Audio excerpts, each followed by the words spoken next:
તો રાજુલા તાલુકામાં સિંહના હુમલામાં યુવકના મોત મામલે હવે વન અને પર્યાવરણ મંત્રી અર્જુનભાઈ મોઢવાડિયાએ પ્રતિક્રિયા આપી।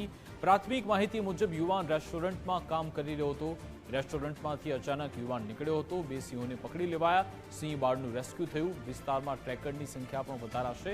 વન વિભાગ સાવચેતી રાખી પગલાં લઈ રહ્યું છે। જરૂરી તમામ કાર્યવાહી થશે તેવું અર્જુનભાઈ મોઢવાડિયાએ કહ્યું।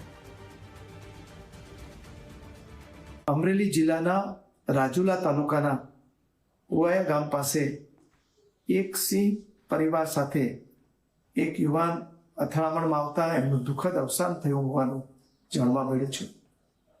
જે પ્રમાણે પ્રાથમિક માહિતી મળી છે પ્રમાણે આ યુવાન એક રેસ્ટોરન્ટમાં કામ કરતો હતો અને ત્યાંથી ઓચિંતો જ કોઈ કારણસર નીકળી ગયો હતો અને એ પછી એમના દુઃખદ મૃત્યુના સમાચાર આવ્યા। તાકીદે પગલાં લઈને આ બે સિંહોને પકડી લેવામાં આવ્યા છે, રેસ્ક્યુ કરી લેવામાં આવ્યા છે અને એની સાથે જે નાના એના કબ હતા એને પણ તાકીદે રેસ્ક્યુ કરવાની સૂચના અપાઈ ચૂકી છે। ભવિષ્યમાં આવી ઘટનાઓ ન બને એટલા માટે આ વિસ્તારમાં ટ્રેકરોની સંખ્યા વધારવા માટે પણ સૂચના આપવામાં આવી છે।